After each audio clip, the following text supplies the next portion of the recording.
Hello, everybody, and welcome to another episode of Middle of the Road, the podcast.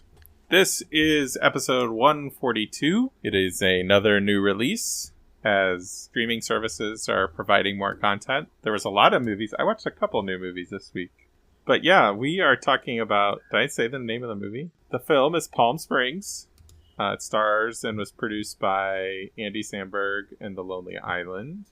Was not directed by any of them, though. I don't have that information up. Max Barbacow. Okay. That guy. Did he write it, too? Or was it No, it was written by Andy Ciara, who is known for his films Grill Dog and The Duke, based on the memoir I'm the Duke by J.P. Duke. Okay. The film stars the aforementioned Samberg, Kristen Milioti, J.K. Simmons, Peter Gallagher, Meredith Hagner, Tyler Hoechlin. I have to mention him for Lauren. As well as Camilla Mendes. He's never looked better than he has in, whatchamacallit, though. In a Superman suit? No. Final Fantasy VII. He looked really Richard good. Linklater movie. Oh, he looks really good in Teen Wolf. Everybody wants some. I think he has some facial hair in that movie. It makes him look less babyface. Good movie. Go watch it. But, yeah, so if Lauren's being very spoiler protective, so we can't even really talk about the movie. So we're going to do this real quick. Would you recommend somebody watches Palm Springs and give us a couple adjectives why? I guess I can go first since I'm already talking. Yes, you should watch Palm Springs. I wish it would have got into... wish it would have got a little deeper into something. It kind of presents a lot of things, but doesn't go all the way, I feel like. But everybody's really good, and there's some really great comedy bits sprinkled throughout, and everybody's good in it. But I just... At the end, I felt like it was a little bit surface for me. But easily... Yes, recommend it. It's an easy, fun watch. I would say, now my top rated movie of the year right now is only Emma with 4 out of 5 stars, but I would say this is at least tied with that as my favorite movie of the year. It's hilarious. It made me think about things that I've never thought about before with a movie in this context that I can't elaborate on right now. Interesting. But I don't know. I really liked it. Yeah. Ben's watched the movie twice. What did he think? Yeah, it's my favorite. It is my favorite movie of the year. Would you say it was better on a repeat, Ben? Yeah, a little bit. Just, I'm not a huge romantic comedy guy. I'll enjoy them, but I don't love them most of the time. This is probably my favorite romantic comedy that I've seen. The cast is so good. Does some really cool stuff with some stuff that's been done before, but not... It plays in a very different way, which I really appreciate and I think is... this movie's strength, and the cast is just, oh my god, so good. Yeah, when the crux of this movie was revealed, I heavily groaned to myself because I didn't want to watch the movie anymore, but then it kind of took it in a way where I was like, okay, I'm good with it again. Yeah, and J.K. Simmons is, for time versus effect, holy shit. John, what'd you think of the movie? Yeah, you guys kind of summed it up perfectly. This treads on subject matter that's been done before, and similar to Lauren, I was very skeptical of watching another... I don't want to say the original movie, but another repeat of that. But I think the strengths of this movie is, one, thematically, I think it explores some philosophical elements a little bit more than its predecessors. I disagree.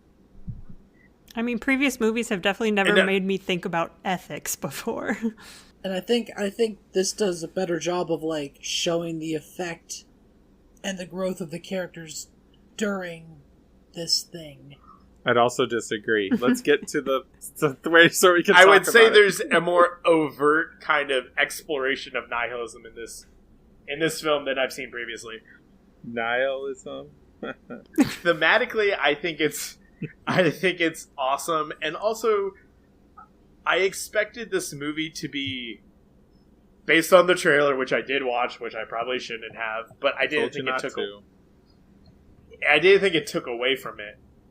But I expected this movie to be strictly from one of the characters' perspectives, and so the fact that it spent maybe equal time with both and made... Disagree on that statement, too. Or it built up an appreciation from the point of view of both characters, I thought was very smartly done and expertly done as well. So 4 thumbs up. We're going to get into spoilers. And 4 thumbs up with a lot of interjections from Zach on what we think of the movie. It seems like 3 thumbs are really high up, and then one Yeah, thumb is kinda I definitely- ah! My One's like thumb a seems lower thumbs than up with everybody like a else's. weird mutated thumb coming off the side, pointing in the wrong direction. But if Lauren said she's 4, I'm at 3.5, so it's not that big a difference, I guess. But we do to have slightly different scales. I Yeah, feel Ben gave this a 4.5. I'm not going to go that far. It's probably one of the better films I've seen of 2020. I haven't seen a lot in 2020, mind you. Is but, this like your third? I was just about to bring up my letterbox, actually. Yeah, I mean, with the last few movies I've seen are like Desperados, Wasp Network, and The Grudge. This one looks so good. Oh, and also the acting, I should say, the performances by Andy Samberg and Kristen Milioti are great and awesome. And what you would expect from Andy Samberg and Kristen Milioti is, to this day, probably one of the most underutilized actresses in Hollywood. She's been working. I don't know what you're worrying about. Go watch Palm Springs. You can do that on Hulu. I don't think it's going to be available anywhere else. Check your Spotify account. You might have Hulu for free and don't even know it. Also, Ben, you were making the joke that this was my 6th or my 3rd film in 2020. It's my 6th. Thank you very Jesus. much. So It's like I was feeling bad that I finally hit 2020 movies. Zach, I'm what are, in the low what are 20s. you at? You're at the low. I Okay. think low 20s, like 23 or 4. Okay. Ben's seen so many movies. He's seen stuff that hasn't like come out for years. Like, you're so ahead of the Like- curve. I'm like 42, 43, something like that right now. I wouldn't say a lot of them were worthwhile. Like, are the numbers worth it? I can't really say. I mean, in a time of quarantine, would you have been doing anything better, or did you have anything better to do? I probably would have been playing video games that were decent or better. So yeah. So spoilers? So spoilers. From here on out, spoilers for Palm Springs. With that, we're going to get into spoilers. So spoilers? Sure. Spoilers. Spoilers. Spoilers. Spoilers. All the spoilers. Spoilers. Yeah. So so as I told you guys, I knew it was a time. I didn't see the trailer, but I had it. I don't know. I got the time loop things was spoiled for me. But so what John was saying, I don't think it hurts the movie, because best move that this movie makes is it starts you in the middle of the time loop with what's his face, Niles' character. I think that's the best spin on this. Yeah, because you get the bit where he's walking up to Milioti's character, that whole sequence is incredible, and I didn't know what was going Yeah. on, so I'm just like, It's like how is he his this creepy coordinated dance and makes fucking so hammered? much sense now. That's where I put it together. But it took like half of that for me to realize. I'm like, oh, he's already in the loop. Yeah. It was like, and there were lines like Nana's like, "Oh, I've been to more weddings than you could ever imagine. You'd be surprised." Stuff like that. Like, Nana is in the time loop, so Yeah, I don't. So weird. Not only is she in it, but they left her in it. Well, I don't think she wanted to go. She gets to live forever now. Yeah, that's fair. She leaves, she dies. That's super depressing. She old. At what point do you want to die? It's like they yeah, I feel like eventually she's gonna want to die. Like, they should have been at least like, here's least how maybe you can get out offer when it. you're ready. Grandma, see what you're going to want to do is steal some C4. And I also think the idea of having 2 people in it is great, and that is novel as well. Well, more than 2 people. I mean, it focuses on 2 people. like 4 people, 4 people, a goat, and some dinosaurs are in the loop. And it's like one of them being like an expert on the situation, the other is just like learning about it as we go, which was great too. Like, And I think, the way they sprinkle Simmons in is good too. Like, it's the perfect amount of carnage, and then he also gets a great little poignant scene at the end too, or his second to last scene, I guess. The last scene is being minor post credits. Yeah, like I watched the first 10 seconds of the trailer because I forgot you had warned us not to. And so what I saw was just Andy Samberg taking an arrow to the back. So I was like, oh, we're getting another Greatest Game movie? That's weird. I turned it off then. And then like the loop started happening. It's like, what is this? It's like, oh, there was so much more to that trailer. The second, or the when Sandberg gets hit with the arrow, like Miliotti's reaction to that is one of the best parts of the movie. Just like, what the fuck? And you just see him like limping away. And, like, so the last part of that, she said something, and I replayed it 3 times because I couldn't understand, and I didn't, because this was like the first time I used Hulu. I didn't have my captions on, so I went and turned the captions on, only to realize that she was just saying WTF the entire time. She was just saying so over the top that you just couldn't understand her, which was just one of the few examples of how she was a gem of an actress in this film. But like that just reminds me, just to go off that really quick, the girl who plays Misty, Meredith Hagner or whatever, she just have random things of Andy Samberg like messing with her, and like it just doesn't make sense to her, and she just has like what the fuck moments basically. It's like all her little reactions were so great, and it's like just the smallest role, but I loved her. But I refuse to believe it that Misty is a real person name. It is just a Pokemon trainer name / gym leader, and that's all I will accept.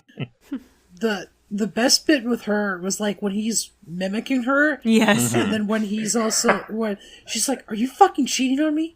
No, you're cheating on me, you goof. Like when I was the second time going through it, I was like, I need to just write down the best lines. And I was writing down something like every 30 seconds. Yeah. Like, fuck, it's like one of my favorite like lines was just like, he's like, yeah, no, I never think about the multiverse. It's like, I agree. The mimicking scene was one of the best laughs of the movie. I think the best bit of the movie, though, is the bomb in the cake oh, sequence. for sure. Though. Like, it's like again! It reminded me so much of like just Happy Death Day with the montage of her killing herself over and over again, where you tried to think of what the best one is, and it's like I feel like both of these movies, one of my favorite things involves like planes. Because it's like she jumps out of a plane without a parachute, and in this they just randomly crash the plane accidentally. It was just such an amazing scene. But yeah, the bomb takes the cake. I think pun intended. I guess not intended. Well, There's a pun. I think one is another one that's not. It's like not the way the line is. It's just the way it's delivered is brilliant. Is after she's convinced that she's done the right thing, so she's gonna be fine, and then she just walks into his room. It didn't work. Life is meaningless. Want to get the fuck out of here? Like that. Oh, so good. Oh. Yeah. There's a few good montages in this. Though the one with the slow motion dance sequence, I guess it wasn't slow motion, but it was was that an allusion to something? Like I didn't know if that was supposed to allude to like Footloose or. I think it was just they made up a cool dance scene. And why not do a dance scene in the middle of this movie? And the montage of J.K. Simmons just killing Sandberg. That was good. That was also like, what's that smell? I like the sexual exploits one the most. A lot. It's like, with the dad, or it's he like, jokes I about totally doing got something you. with her dad, and just like, no, it didn't. Anyone else? Your dad. What? Yeah, but like that's what.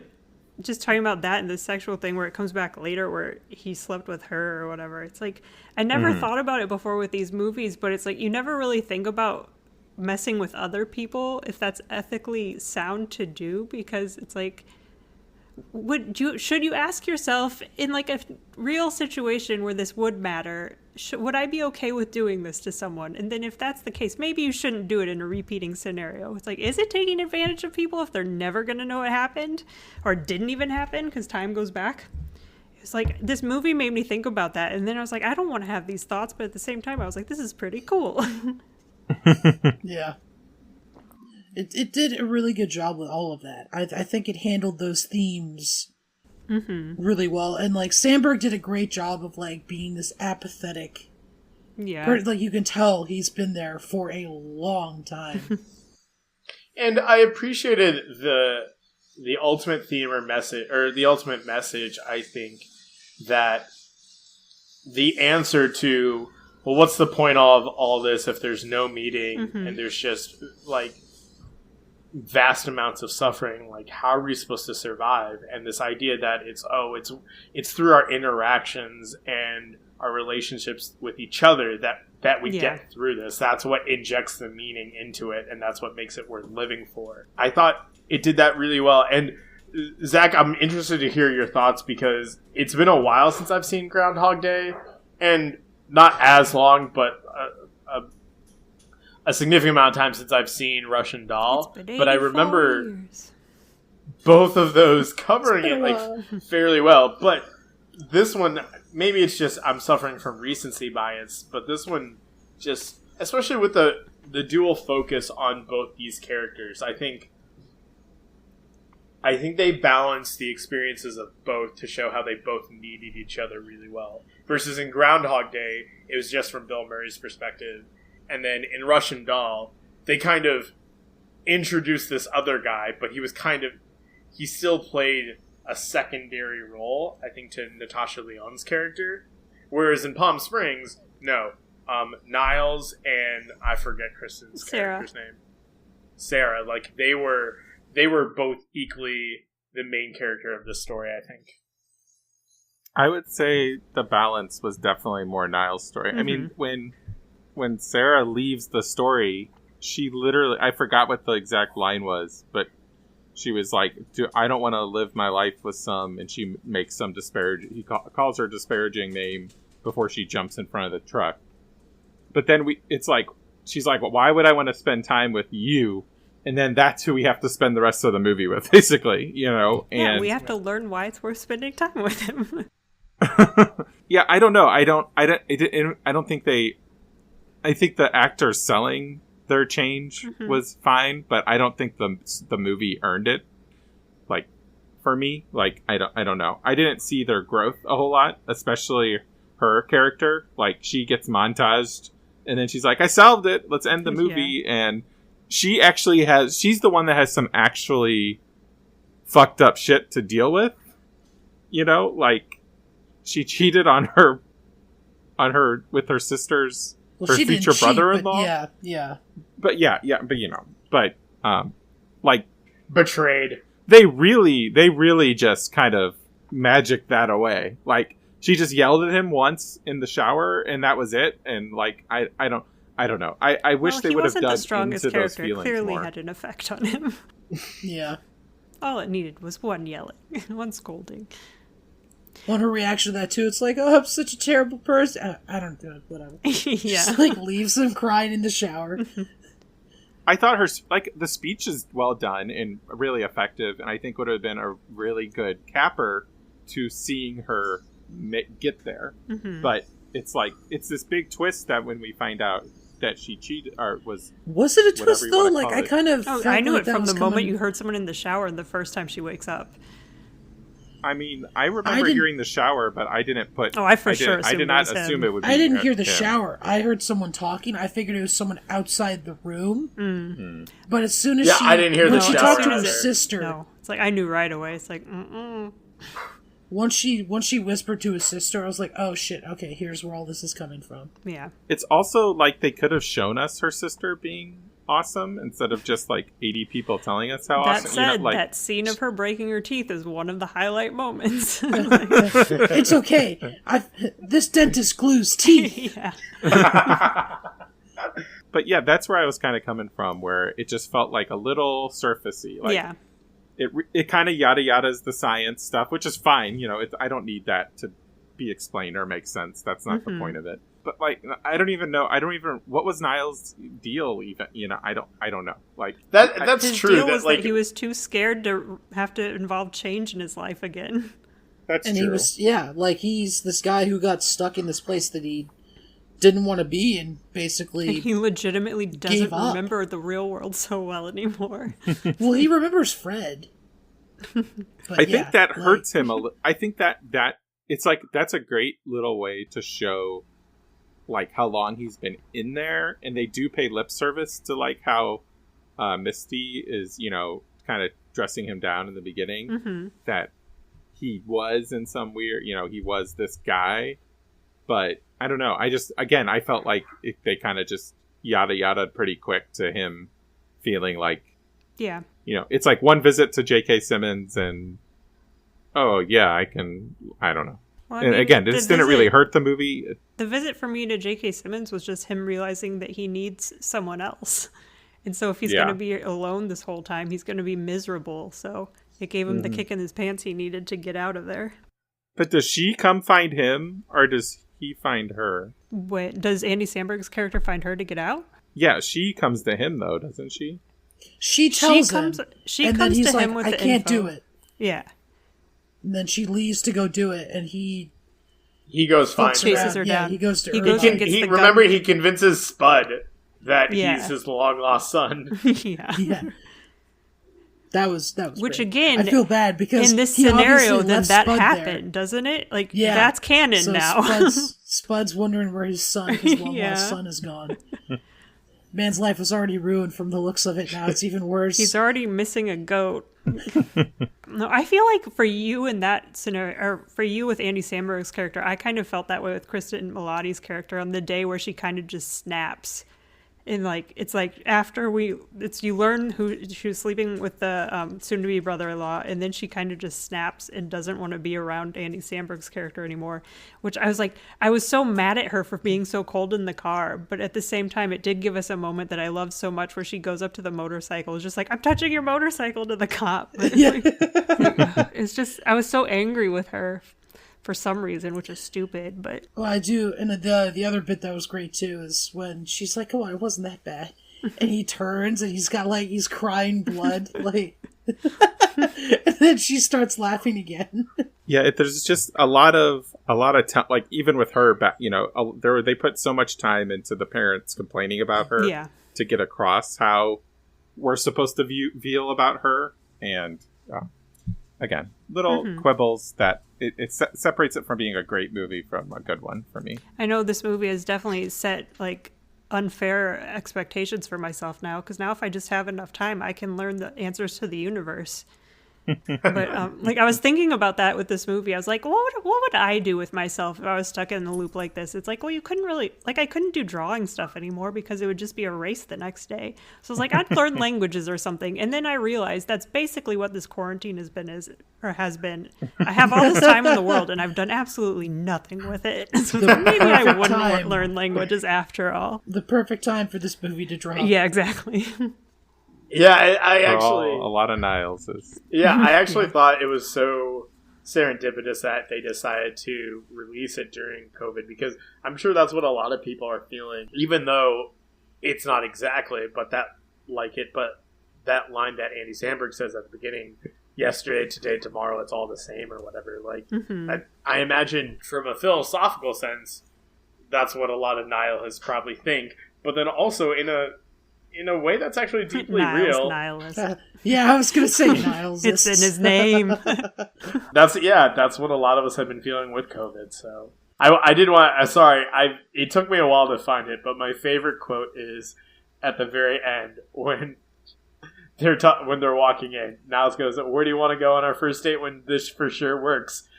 And she goes, "Your mom's house." Oh my God. He goes, "Okay, that was a mistake. Your mom's a mistake." Yeah, I kid you not. I wish you could see this, but you're not going to be able to read this. My iPad, my note is, I wrote down "your mom's a mistake," and I wrote, "Did John write this movie?" Because just think about how you talk to Ben. That was great. Fuck, Ben, just to clarify though, I do indeed believe and hold dear to the sentiment that your mom, just that flat. That is the truth that I live by, Ben.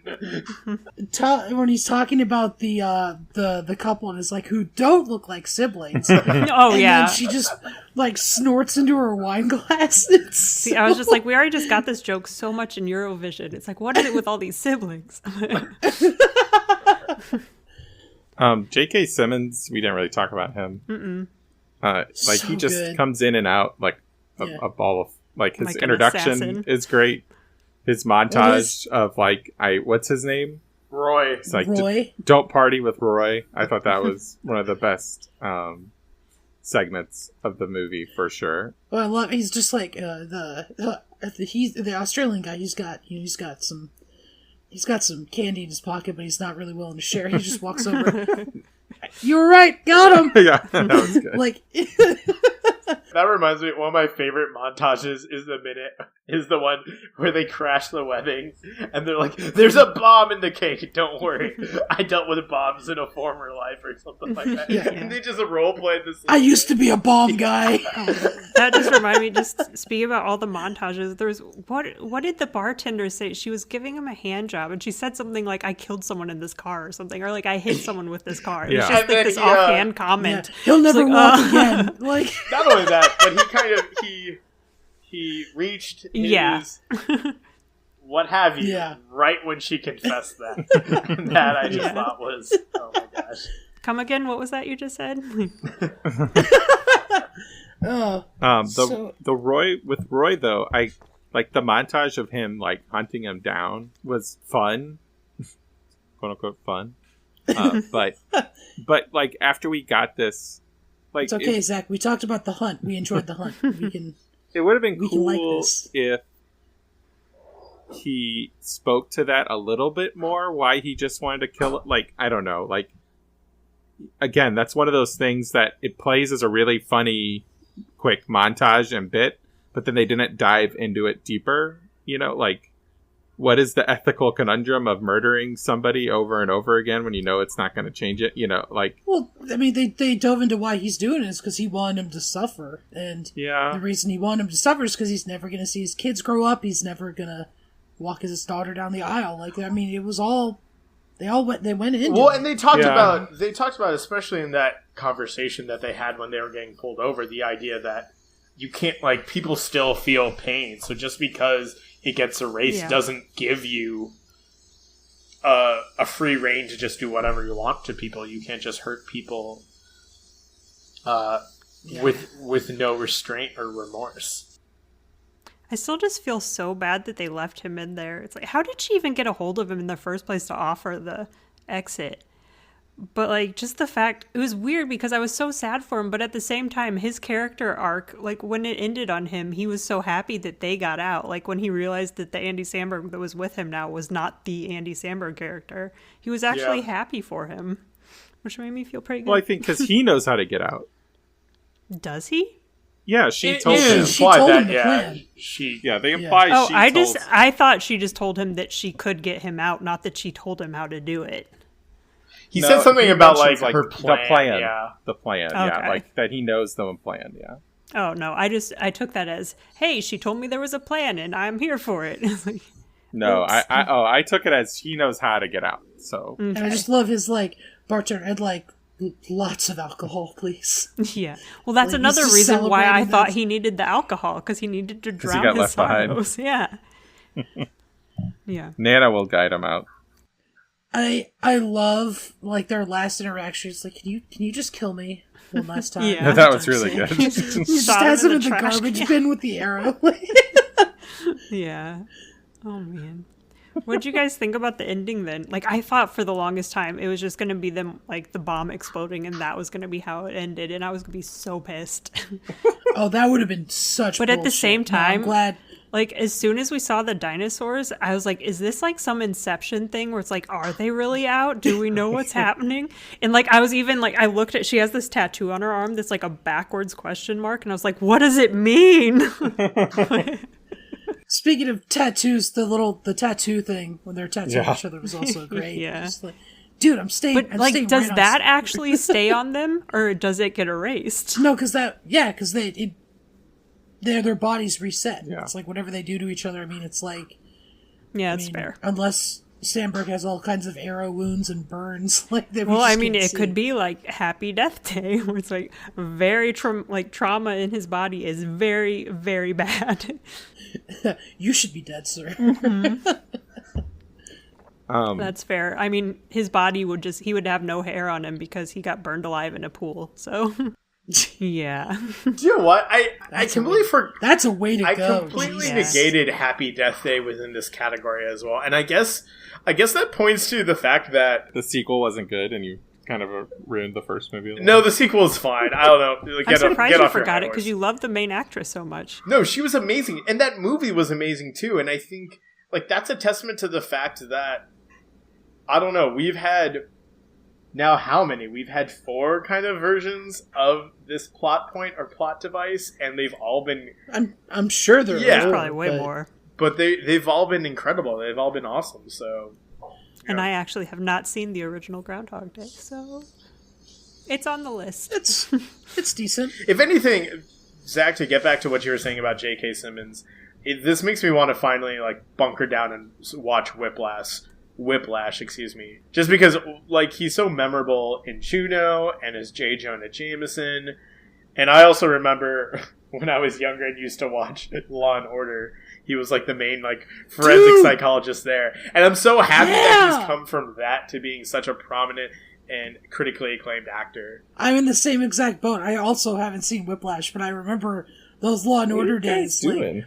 How have you not seen Whiplash? It was one of those just movies watch that Mortal was Kombat so again. critically I don't know. acclaimed. I was like, this isn't going to live up to it. Yeah, I'm surprised going off that sentiment because I had the same. I'm surprised I have seen it. I mean, I don't know. I mean, I didn't love it as much as a lot of people did, Whiplash. but I'm in the the same ending boat. of that movie is definitely one of the best 10 minutes of the last 10 to 20 years. That movie knows how to wow them in the end. That movie fucking knows how to do it. All right. It's crazy You just should definitely watch it. Scrolling through his Wikipedia, he's got his put it on my own watch list. page for performances, and scrolling through his film credits, he's been in so much, and then you get to Whiplash, and Whiplash is its own page almost in terms of the level of acclaim that he got for that. So, yeah, it's crazy. He was in Jennifer's Body. I rewatched that this week. He was very funny in that movie. Was Oh, he also in yeah. Sunshine Cleaning? Can't remember. I don't remember. Only seen that movie once. Same here. Wasn't he the bad guy in Kung Fu Panda? Oh, this was Damien Chazelle. Not I need sure. to watch all of Damien Chazelle's That was stuff. the one I didn't like. Kung Fu Panda. My was. phone kept going off in that one. I don't. Sorry. Yeah, I haven't seen the third one. Oh, I forgot he was in Veronica Mars. Oh, I need to see Veronica Oh, Mars yeah. too. Yeah. We got anything else on Palm Springs? Just that this is the second best surprise dinosaur of the year. What was the first best? I can't Spoilers. tell you. Yeah, we I don't can't want to tell spoil you. it for people. Is this something that I would actually watch? Yep. Yes. You'll get to it eventually, don't worry. Oh my god. Well, now I need to. Oh my gosh. It's the Mandalorian, You isn't need it? to- It's the Mandalorian, isn't it? Dang it. It's the Mandalorian. That's going to do it for Palm Springs. Next week, we're going to jump back into our flashbacks. I think we're in our last 4 of the year or so. Unless we make more. This will, well, yeah. Yeah. Well, that'll just be something different. There'll be more, but we'll maybe try to not make them flashbacks. We'll try to find some interesting gimmick. But this one is John's pick of the Book of Eli. And if you've never seen the Book of Eli, you'll have to watch the whole movie till the last scene to realize why it's John's pick, probably. Oh my gosh. I mean, that's got to be a big reason why, right? Yeah, I mean, kind of. Yeah. Okay, yeah, I'm not wrong. I mean, that's the only reason I've considered. A movie I mean, remember- Denzel Washington being I mean, Denzel in all Washington. fairness, Mila I Kunis mean, is also awesome. Oh, she So- did. Yeah. and Gary Gary Oldman Oldman's being also- amazing too. Yeah. Book of Eli, a movie I don't think... Oh, I always think I liked it in my memory, but I don't think my score is very good for it on Letterboxd. I feel like I might be in the same camp. So it'll be interesting to revisit this one. But, yeah. Denzel, Mila Kunis, and Gary Oldman, apparently. Zach, you gave it 2.5 stars. Lauren, it doesn't have a score. That's because I haven't watched it in recent years. I can check gave IMDb it- for it, though. I gave it 3.5. So, yeah. Across the board there. John, are you a big fan of the movie, or you just want to discuss the movie?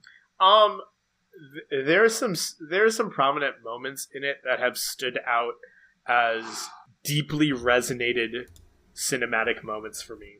So there was, I will say, I guess there's like 2 big twists in this movie, isn't there? yeah, I'm It's also, like what the Book of Eli is, and then That was my thought on why John picked it. Yeah, that's everyone's. But it turns out I'll cut this out. But till the very end of the movie. What? I can't No, remember. I'm just kidding. Yeah. Ben, I was almost so Yeah. angry for you on your behalf. I was like, Zach, why would you do that? Yeah. I'm Zach Oldenburg. You can find me wherever you can find at Zach Oldenburg. Find us at middleofrow.com. Rate and review the podcast. It helps things, apparently. I'm Ben Grigsby. You can find me on Twitter and Letterboxd at the Grigsby Bear. And you can find all of us on Facebook at Middle of the Row. I'm Jonathan Rahul. You can follow me on Twitter at another Rahul J. And you can also follow us on Twitter at Middle of Row.